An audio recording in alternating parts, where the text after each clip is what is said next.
The Unexpected Family, Chapter 6. The Driving Lessons Begin. That's the title. The carpool line was not the highlight of the day. She wondered what caused perfectly sane people to lose their minds in traffic jams. Thankfully, she was in a Suburban. People would easily move out of the way for such a big car. Standing in line with James was a thin, red-headed boy. As James opened the door, he said, "He's spending the night." Diane, looking in the rearview mirror, said, "Seat belts."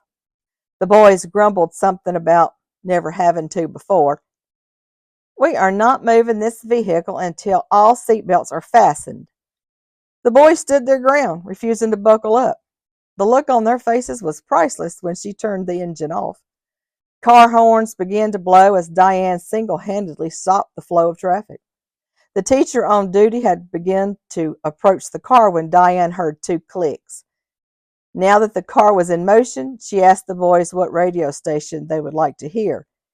In unison, they said WRPK. The lads were quite surprised when she turned the volume up loud. Again, in unison, they said, "Cool." After letting the boys play for a couple of hours, she asked if they would cut the grass. James said, "Don't know how and ain't learning." Ryan chimed in also. "Me neither." She continued checking the oil and filling the gas tank. "I didn't think you guys knew how to drive."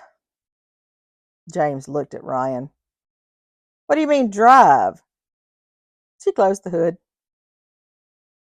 "Didn't you boys know lawnmowers are the first step in learning how to drive a car?" She continued. "Oh well, the boys back home are driving lawnmowers at age 9.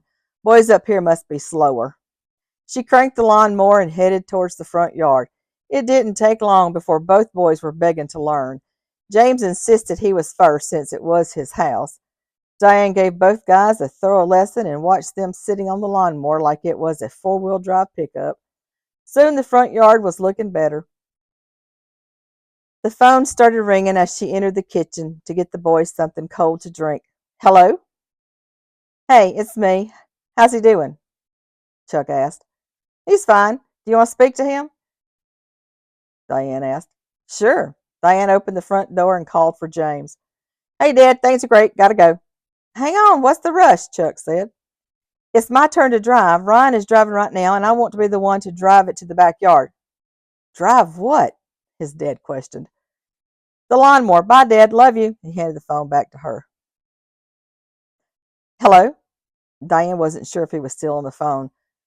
"Are you sure you still have my son? Blonde hair, blue eyes?" Diane laughed. "I still got him." "How did you get him to work?"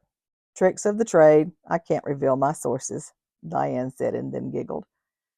"Sounds like you have everything under control." "Well, almost. I haven't been able to find the vacuum cleaner." "And what's up with the pool?" she asked. There was a moment of silence on the phone. "Are you still there?" she questioned.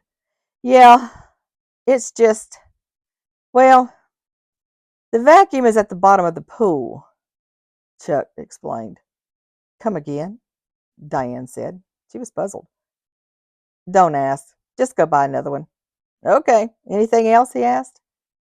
"Is the pool functional?" "Yeah, it just needs a good cleaning," Chuck said. "Okay, that's all. Your son is doing just fine. I know he can be a handful ever since his mother left. I've had a time with him." The conversation lasted at least 30 minutes. When they finally said goodnight, Diane had learned more than she needed to know. He told her about his wife's alcohol problem, the affairs she had, the crowd of people she started bringing into the home while he was away. She had a time getting the boys to stop mowing. It would soon be getting dark, and they hadn't even had supper. James said, "This is the best spaghetti I've ever eaten." Ryan seconded that opinion. Before retreating to her room, she gave both boys specific rules, even though they were probably too full and too tired to be mischievous tonight. Besides, it wouldn't be long before James found her little revenge planned for him. She told the boys lights were out at 10:30, and without argument, both agreed. At 10:45, she made one last walk through the house. turning off lights and stopping by to listen into the boys' room. The giggling house guest said, "She got you good." The laughing continued. "Man, I wish she lived with us," James added. "Yeah, she's fun." Diane couldn't help but laugh at the short sheeted bed. The boys turned out the light, and soon all the noise ceased. Returning to her room, she lay still in the bed, thinking about the conversation with her husband earlier in the day. She couldn't believe the nerve of that woman answering her phone. She probably shouldn't have asked if the gold digger had already moved into the house, causing the conversation to go downhill from there.